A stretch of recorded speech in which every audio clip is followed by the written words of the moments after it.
So today we're going to be talking about a coping plan. And this is aimed to be able to sort of plan ahead for times when you feel very distressed. Okay, and I know in the past we've talked about how there's certain emotions that you have had some difficulties with. I remember you mentioning anger, I remember you mentioning worry and sadness as the three emotions that you have struggled with in the past. So for today I want us to sort of focus on one of those and figure out what we can do to help you manage that emotion. All right, so from those three emotions, which one would you describe or which one would you identify as being the one that you experience the most trouble with? Anger. Anger. Okay, great. And so, the first step is to figure out what it is or that triggers your anger, if you will. Are there any things that you can sort of think back on, or instances where something happened that made you feel angry? Just like when I have a lot of trouble with my mom and when people talk behind my back. All right, so I'm gonna write that down right here, so that way we're gonna be able to have a copy for you to be able to reflect back on, okay? So you mentioned trouble with mom, and you also mentioned when people talk behind your back. When people put my business out there and talk shit.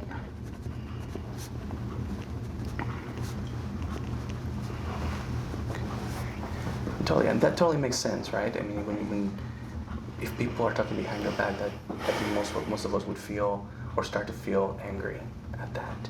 So when that does happen, we want to be able to identify the early signs of when you start to get angry, because if earlier that we can identify when you start to get angry, that's going to be the most effective time to be able to implement some of the strategies that we've talked about and that we will talk about to be able to manage it.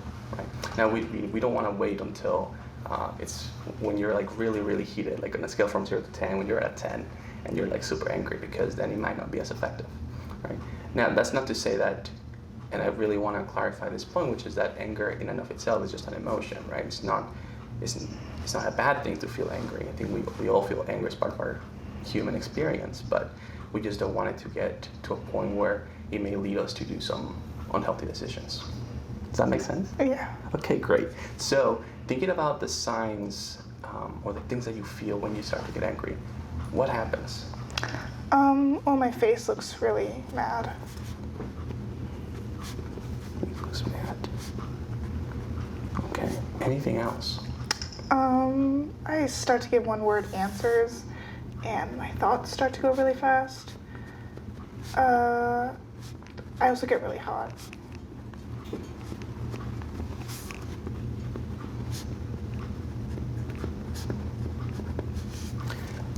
Great. That's actually very insightful. You mentioned a lot of things that are happening at the same time, during that time. Now, I'm assuming though that, by the time that you start giving one-word answers, may or may not be towards the beginning of you feeling angry. So, from the stuff that you mentioned, which one would you say is like the first thing that happens when you start to get angry? I'm probably feeling hot. Okay.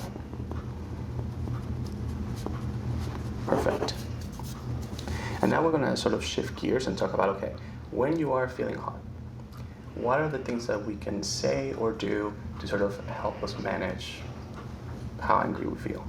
So let's start with just coping thoughts. And those are things that you tell yourself. Try to remind yourself, if you will, of different things that can help you be able to sort of regulate that anger. So what are some things that you have in the past told yourself to be able to feel better? I've told myself that I don't need to make the situation bigger than what it actually is. That's great. And I'm wondering, is there anything that perhaps a family member or a friend has said to you that would potentially be helpful to remind yourself of during this time? Well, my mom always tells me to remind myself that it's just not worth it to lose my cool. Got it. Okay, perfect. Those are great stuff. Now let's talk about things that you can do to make yourself feel better in that moment. I guess I could go for a walk, listen to music, play basketball.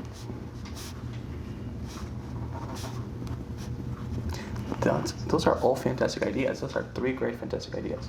I love that. All right.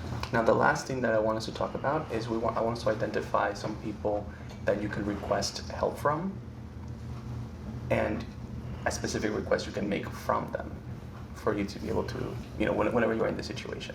So who could be a good person that you could ask a question or a request from? I guess I could ask my mom to like take me on a drive. That's a good one. That's a specific one. So drive. It seems to be the case that you feel better after going driving around. Okay. I guess I could also like ask my brother to play a video game with me. Okay, perfect. And my friend Sam, she lives up the street, so I could ask her to go on a walk with me.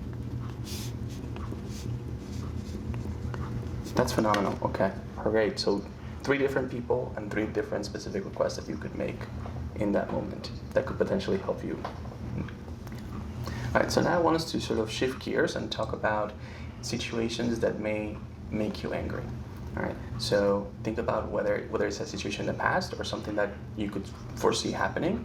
Let's think about one that could be problematic. Fighting with my parents about my phone. Okay, so I'm gonna write that down right here. Okay. Mm-hmm.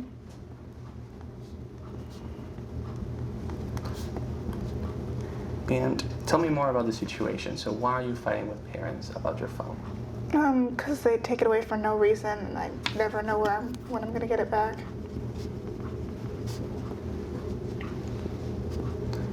I could totally see why that would be frustrating, especially if you don't see a reason for them doing that. All right. So thinking about your thoughts in if that was the situation, if that was happening right now, what are some thoughts that you may have? That they never took my brother's phone away, so it's not really fair. And also, they don't usually care about what I'm doing, so I also think about how all of a sudden they're using my phone to control me. Okay, great. And how would that make you feel? Mad, annoyed. All right. And what would you do? Well, usually I yell back. Sometimes when I'm really mad, I go up to my room and slam the door or throw things around in my room. Okay.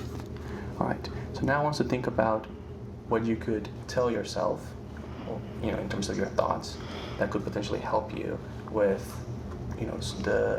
the way that you're viewing, the situation. Well, I know that my parents care about me, and recently they've been doing a better job at listening to me, so. Great. And how about something that could potentially help how you feel? I guess I could take like a couple of deep breaths and try to see if I can talk with them about like what's going on. That's a really good one. Yeah, I usually recommend people to sort of count really slowly from 1 to 10 before, sort of help them out when they feel really heated. All right, and then what about in terms of doing something that you could do so that you don't end up just going up to your room and slamming the door? I could like take a shower, watch Netflix. That's great. Phenomenal. And who could help you with these things? Who could be somebody that you could seek out support from when you feel this angry?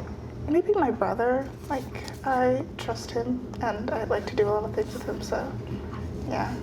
Perfect. Absolutely fantastic. You did phenomenal. So, just to review real quick, what we did is we have a coping plan. We thought about a specific emotion that you've had in the past that you've struggled with. We identified what it is that triggers it, and sort of thinking about the triggers, not just the triggers, but also the signs that you're getting angry, identify which one was the first one, things that you can tell yourself as well as do in order to manage that anger, people that can help you when you feel angry. And then we thought about the situation, whether, it sounds like it's happened in the past, but it could potentially happen in the future again. And we thought about sort of what it has been like and how you could do something different to get a different outcome. All right?